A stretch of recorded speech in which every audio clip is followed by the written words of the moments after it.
నమస్కారం city news కి స్వాగతం. ముందుగా ముఖ్యాంశాలు.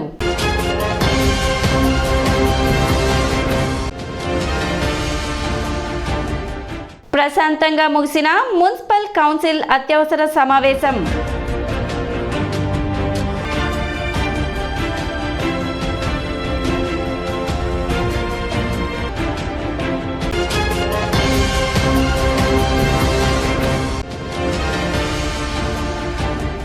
జాతిపిత మహాత్మా గాంధీ వర్ధంతిని పురస్కరించుకొని నివాళులు అర్పించిన పలు రాజకీయ పార్టీలు, ఆర్యవైశ్య సంఘ నాయకులు.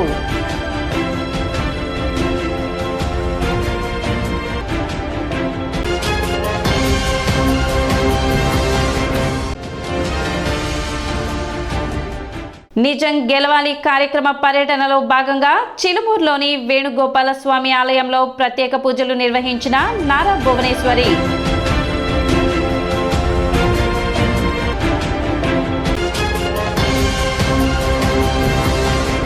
తెనాలి మున్సిపల్ అత్యవసర సమావేశం నిర్వహించి అజెండాలోని అన్ని అంశాలు ఏకగ్రీవంగా ఆమోదించారు. స్థానిక మున్సిపల్ కార్యాలయంలోని కౌన్సిల్ హాల్లో మున్సిపల్ చైర్పర్సన్ తాడిపోయిన రాధికా రమేష్ అధ్యక్షతన అత్యవసర సమావేశం నిర్వహించారు. అజెండాలోని మొదటి అంశం చదవడం ప్రారంభమవగానే వైఎస్ఆర్సీపీ కౌన్సిలర్ మానసారెడ్డి మాట్లాడుతూ తన వార్డులోని సమస్యలను కౌన్సిల్ దృష్టికి తెచ్చారు. శానిటరీ ఇన్స్పెక్టర్ సరిగా పనిచేయడం లేదని, తనను తొలగించాలని చెప్పినా ఎందుకు స్పందించడం లేదని చైర్పర్సన్ను నిలదీశారు. మిగిలిన కౌన్సిలర్స్ అభిప్రాయాలు తెలుసుకుని చర్యలు తీసుకుంటామని చైర్పర్సన్ రాధిక తెలిపారు. నేను అధికారంలోకి వచ్చి కౌన్సిలర్ అయ్యి 3 years, నియర్లీ అబౌట్ 3 years. ఈ టైంలో we have to talk about the major issues. ఎలా అంటే చెంచుపేటలో రోడ్ ఎక్స్టెన్షన్, లేకపోతే electrical poles, accident prone area కాబట్టి వాటి గురించి ఎక్కువ మాట్లాడాలి. లేకపోతే డ్రైన్స్ 4 వార్డు సంబంధించి కాబట్టి మెయిన్ డ్రైన్ ఇష్యూ మాట్లాడాలి. అది కాక నేను ఎప్పుడు మీ ఫ్యామిలీలో ఉన్న ప్రాబ్లం మా శానిటరీ ఇన్స్పెక్టర్ గురించి. నాకు ఆ శానిటరీ ఇన్స్పెక్టర్ నా వార్డులో సరిగ్గా చేయట్లేదు అని చెప్పి మీకు ఎన్నోసార్లు మీ దృష్టిలో కానీ కమిషనర్ దృష్టిలోను నేను ఎమ్మెల్యే దృష్టిలో కూడా తీసుకొచ్చాను. మరి ఇప్పుడు ఆమె ఎందుకు మీరు తీయలేదు? కౌన్సిల్ అయినాక మాట్లాడదామని చెప్పాము. అట్లా కాదు అధ్యక్ష, ఇది ఇప్పుడు ప్రాబ్లం కాదు కదండి. నేను గతంలో ఏం చేశారు? మేము వచ్చి 4 years అయింది. అవును అధ్యక్ష, మరి ఇన్నాళ్ళు ఏం చేశారు? ముందు లేదు తను వచ్చేప్పుడు తను ఎప్పుడు వచ్చింది? అదేనమ్మా, మేమేమన్నాను, కౌన్సిల్ అయినాక మిగతా వాళ్ళని కూర్చోబెట్టి అట్లా కాదు మాట్లాడు. మిగతా వాట చెప్పాను కదండి. చెప్తే కాదుగా, మిగతా వాటిలో కూడా 4 వాటిలో సంబంధించి మనం మాట్లాడదామని చెప్పి. మిగతా వాటి వల్ల ప్రాబ్లం లేదండి, నా వాటి ప్రాబ్లం మాట్లాడితేనే కదా అప్పుడు నువ్వు తమను అనుకుంటే. అడగండి మేడం, ఇప్పుడు తర్వాత కాదు, ఇప్పుడే అడగండి ప్రాబ్లం ఏంటనేది. ఇప్పుడే అడిగేయండి ప్రాబ్లం ఏంటనేది. అడుగుదాం. ఎజెండా మొత్తం కంప్లీట్ అయింది. మాట్లాడి మ్యామ్ ఆల్రెడీ రేస్ చేసాం ఈ ఇష్యూ. నేను చెప్పారు, నేను ఆన్సర్ చెప్పాను. ఎజెండా అవ్వండి, మాట్లాడదాం. ఆర్పిఎం క్లబ్లో ఉంది బ్రిడ్జి డౌన్లో. సో అక్కడ సచివాలయం ఉంది 2.5 years నుంచి, అంటే నియర్లీ అబౌట్ 30 months. ఇప్పుడు వరకు దానికి మనం కరెంటు బిల్ అనేది కట్టలేదు. ఇప్పుడు కూడా ఎంఈ గారి ద్వారా మేము అక్కడ కరెంటు మీటర్ పెట్టించాము అండ్ ఎలక్ట్రికల్ లైన్ సప్లై పెట్టించాము. రీడింగ్ అవుతుంది కానీ బిల్ జనరేట్ అవ్వట్లేదు. సో నాకు ఈ 2 issues అనేది వెంటనే సాల్వ్ అయిపోవాలి మేడం. అమ్మ కౌన్సిలర్ నాకు మాట్లాడదాం. దాన్ని రిపీట్ చేస్తే నేనేం చేయలేను కదా, మీరు దాన్ని రిపీట్ చేస్తారు ఎందుకు? ఇది అయిపోయినాక నేను మాట్లాడదామని చెప్పాను కదా. మీరు మిగతా 4 వాటికి కలిసి కూర్చొని మాట్లాడదామని చెప్పాము. చాంబర్లో కూడా మీరు అన్నారు.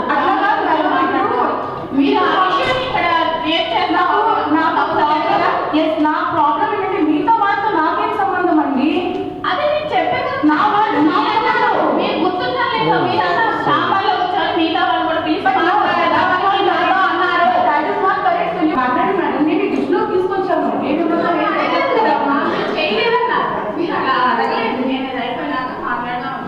అజెండాలోని 33 అంశాలను ఏకగ్రీవంగా ఆమోదించామని చైర్పర్సన్ రాధిక తెలిపారు. ఈ కార్యక్రమంలో municipal commissioner M Jaswanth Rao, MHO Nirmala, ME Nagamalleswara Rao, పలువురు మున్సిపల్ అధికారులు, సిబ్బంది పాల్గొన్నారు.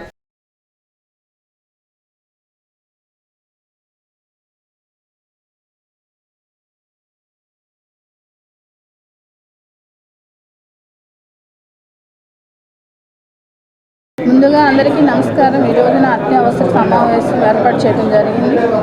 ఇక్కడ విచ్చేసిన మా మున్సిపల్ సిబ్బందికి, మా కౌన్సిలర్స్కి ఇక్కడ వీడియో వాళ్ళకి విలేకరు వాళ్ళకి అందరికీ నా ధన్యవాదాలు చేసుకుంటూ అత్యవసర సమావేశం 33 అంశాలు ఆమోదించడం జరిగింది. అలానే తెనాలి డెవలప్ ఇంకా మెరుగుపరుస్తానని, ఏదైనా వాటిలో సమస్యలు ఉన్నా వెంటనే పరిష్కరిస్తానని కోరుకుంటూ సెలవు. కొల్లూరు మండలం చిలుమూరు గ్రామం శ్రీ గంగా పార్వతీ సమేత శ్రీ రామలింగేశ్వర స్వామి, శ్రీ రుక్మిణి సత్యభామ సమేత శ్రీ వేణుగోపాల స్వామి దేవస్థానంలో నారా భువనేశ్వరి ఆంజనేయ స్వామికి ప్రత్యేక పూజలు నిర్వహించారు. నిజం గెలవాలి కార్యక్రమం పర్యటనలో భాగంగా చంద్రబాబు జైల్లో ఉన్న సమయంలో మృతి చెందిన కుటుంబాలను పరామర్శించేందుకు రేపల నియోజకవర్గం చెరుకుపల్లి గ్రామం వెల్లె గ్రామంలో, వేమూరు నియోజకవర్గం కొల్లూరు బట్టిప్రోలు గ్రామాల మీదుగా వెళ్తున్న భువనేశ్వరికి మాజీ మంత్రి నక్కానంద్ బాబు ఆధ్వర్యంలో టీడీపీ నాయకులు, కార్యకర్తలు, మహిళలు భారీ సంఖ్యలో ఘనస్వాగతం పలికారు. మాజీ మంత్రి నక్కానంద్ బాబు మాట్లాడుతూ రాష్ట్ర ప్రజల కోసం చంద్రబాబు కుటుంబం మొత్తం కష్టపడుతున్నారని, నిజం గెలవాలి కార్యక్రమంలో భాగంగా చంద్రబాబు జైల్లో ఉన్నప్పుడు దిగులుతో చనిపోయిన కుటుంబాలను పరామర్శించి ఆర్థికంగా ధైర్యం, భరోసా ఇవ్వటానికి భువనేశ్వరి పర్యటిస్తున్నారని తెలిపారు. జగన్ ఓటమికి కౌంట్ డౌన్ స్టార్ట్ అయిందని తెలిపారు. నారా చంద్రబాబు నాయుడు గారి సతీమణి నారా భువనేశ్వరి గారు నిజం గెలవాలి కార్యక్రమం ద్వారా చంద్రబాబు నాయుడు గారి అక్రమ అరెస్టు సందర్భంగా దిగులతో హఠాన్ మరణం చెందినటువంటి కుటుంబాల పరామర్శ ఇటీవల జరుగుతూ ఉంది. అందులో భాగంగా బాపట్ల, ప్రకాశం జిల్లాల పర్యటనకి ఈరోజు వెళ్తా ఉన్నారు. ఇప్పుడు మన వేమూరు నియోజకవర్గం నుంచి పర్యటనకి వెళ్తా ఉన్నారు. వారిని రిసీవ్ చేసుకోవడానికి వేమూరు నియోజకవర్గ పార్టీ కార్యకర్తలందరూ కూడా ఇక్కడ రావడం అన్యాయంగా, అక్రమంగా నారా చంద్రబాబు నాయుడు గారు 14 ఏళ్ళు ముఖ్యమంత్రిగా, ప్రతిపక్ష నాయకుడిగా, దేశంలోనే గొప్ప పేరు ప్రఖ్యాతులు ఉన్నటువంటి వ్యక్తి చంద్రబాబు నాయుడు గారు. మచ్చలేనటువంటి నాయకుడు చంద్రబాబు నాయుడు గారు. ఈ రాష్ట్రంలో అధికారంలో ఉన్నటువంటి జగన్మోహన్ రెడ్డి 16 నెలలు జైల్లో ఉండి వాళ్ళ తండ్రి అధికారంలో ఉన్నప్పుడు రాష్ట్రాన్ని అడ్డగోలుగా దోచుకొని 43,000 కోట్లు క్విట్ ప్రోకో ద్వారా సంపాదించడానికి ఆధారాలతో ఛార్జ్ షీట్లు ఫైల్ అయ్యి జైల్లో ఉండిచ్చినటువంటి వ్యక్తి చంద్రబాబు నాయుడు గారికి కూడా మసిపుయ్యాలనే ఒక ప్రయత్నంలో భాగంగా అక్రమ కేసులు పెట్టి జైలు పంపించడం జరిగింది. కనీస ప్రాథమిక సాక్ష్యాధారాలు చంద్రబాబు నాయుడు గారి మీద లేవు అని చెప్పి కోర్టులు కూడా వ్యాఖ్యానించినటువంటి పరిస్థితులు మనం చూసాం. అన్యాయంగా నిన్నటికి నిన్న ఐఆర్ఆర్ కేసులో సుప్రీంకోర్టుకి వారికి ఇచ్చినటువంటి యాంటిసిపేటరీ బెయిల్ రద్దు మీద వెళ్తే సుప్రీంకోర్టు అత్యున్నతమైనటువంటి న్యాయస్థానం కూడా చివాట్లు పెట్టినటువంటి పరిస్థితి నేను చూసాం. అంటే అక్రమంగా, అన్యాయంగా చంద్రబాబు నాయుడు గారిని కావాలని జైల్లో పెట్టాడు. చేతిలో సిఐడి అనే వ్యవస్థ ఒకటి ఉంది కాబట్టి ఏదో ఒక విధంగా చంద్రబాబు నాయుడు గారిని జైలుకి పంపించాలి. ముద్దాయిగా ఉన్నటువంటి జగన్మోహన్ రెడ్డి చంద్రబాబు నాయుడు గారిని కూడా ఒక అవినీతిపరుడిగా చూపించాలనే ప్రయత్నం. చంద్రుడి మీద ఉమ్మేస్తే తిరిగి మొహాన పడిద్ది అన్నట్టుగా అది జగన్మోహన్ రెడ్డికే మొహాన పడింది. జగన్మోహన్ రెడ్డి పుట్టుపూర్వోత్తరాలు, ఆయన బతుకంతా కూడా ఇవాళ వాళ్ళ చెల్లె రోడ్డును పడేస్తూ ఉంది. చంద్రబాబు నాయుడు గారు జైల్లో ఉన్నప్పుడు మొదలుపెట్టినటువంటి నిజం గెలవాలి కార్యక్రమం ఇవాళ స్వాంతను చేకూర్చే చర్య. పార్టీ కార్యకర్తలు అనేక మంది అసూలు బాశారు. వారి ఇళ్లకెళ్ళి వాళ్ళకి ఆర్థికంగా కొంత తోడ్పాటును అందించి, భరోసానిచ్చి మేమున్నాం మీకు తోడుగా అని చెప్పి వాళ్ళకి ఒక ధైర్యాన్ని ఇవ్వడానికి మరి ఇంటిల్లిపాది ఒక చంద్రబాబు నాయుడు గారు, నారా లోకేష్ గారు, భువనేశ్వర్ గారు అందరూ కూడా మరి అలా ప్రజల కోసం మమేకమై పనిచేస్తున్నటువంటి తీరు రాష్ట్రంలో ప్రతి ఒక్కరు కూడా చూస్తూ ఉన్నారు. ముఖ్యంగా మహిళా తల్లులు భువనేశ్వర్ గారు వెళ్తున్నటువంటి కార్యక్రమాలకి విపరీతంగా వస్తూ ఉన్నారు. ఆవిడని ఆదరిస్తూ ఉన్నారు, అప్పుని చేర్చుకుంటూ ఉన్నారు. ఇవాళ ఈ రాష్ట్రంలో జగన్మోహన్ రెడ్డి దుర్మార్గ పరిపాలన ఎప్పుడు పోద్దా అని చెప్పి ఎదురు చూస్తా ఉన్నారు. నిత్యం అహింసాయుత మార్గంలో సత్యమే పరమావధిగా జీవించిన మహనీయులు, అదే మార్గంలో భారతావనికి స్వాతంత్రం సంపాదించిన మహనీయులు మహాత్మా గాంధీజీ అని డాక్టర్ చందు సాంబశివుడు అన్నారు. పట్టణ మారిస్పేటలోని కాంగ్రెస్ పార్టీ కార్యాలయంలో మహాత్మా గాంధీ వర్ధంతి సందర్భంగా తెనాలి నియోజకవర్గం Congress party in-charge doctor Chandu Sambasivudu ఆధ్వర్యంలో గాంధీ చిత్రపటానికి పూలమాలలు వేసి నివాళులు అర్పించారు. కార్యక్రమంలో పెనుగొండ శివకుమార్, భీమా రమేష్, షేక్ మాబు, స్టీవెన్ బాబు, శంకర్రావు, కృష్ణ, సుబ్బారావు, కార్తీక్, పోలేరామ్, శ్రీను, మల్లికార్జునరావు తదితరులు పాల్గొన్నారు. ఈరోజు ఒక విశేషమైనటువంటి దినం. 1948 జనవరి 30న మహాత్మా గాంధీ గారు ఒక ఉగ్రవాది చేతిలో చంపబడ్డారు. నాథురామ్ గాడ్సే అనేటువంటి ఆ వ్యక్తిలో. మన దేశానికి స్వాతంత్ర్యం కోసం అప్పుడు పాకిస్తాన్లో కూడా మనలో కలిసి ఉండేది. ఆ సేతు హిమాలయాలు అంటాం.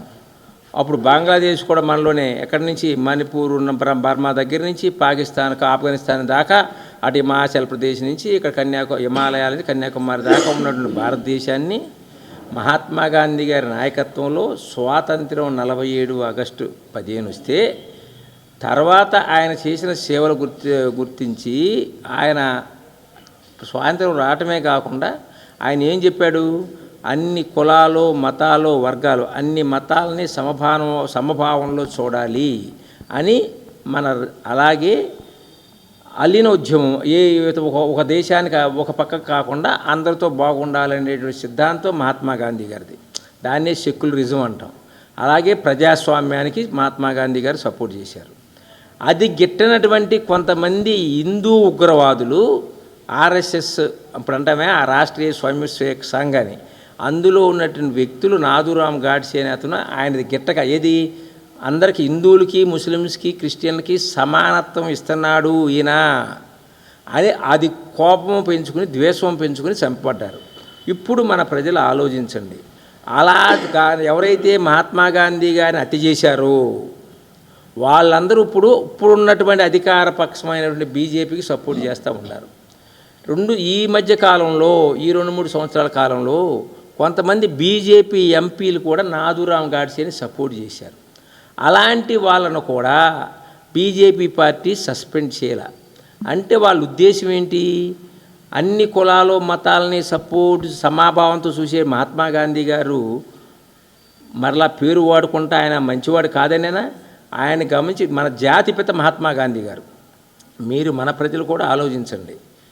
ఏదో ఒక దేవాలయం కట్టి ఒక పక్క ఒక మతాన్ని సపోర్ట్ చేయటం మీకు కావాలా, లేకపోతే ఇంకో మతం దేవాలయాలని నాశనం చేసి ఒక పక్క దేవాలయాలని పెంచి మరలా ఎప్పుడూ సమాజంలో తగదాలు పెట్టుకుంటుండాలా? మీరు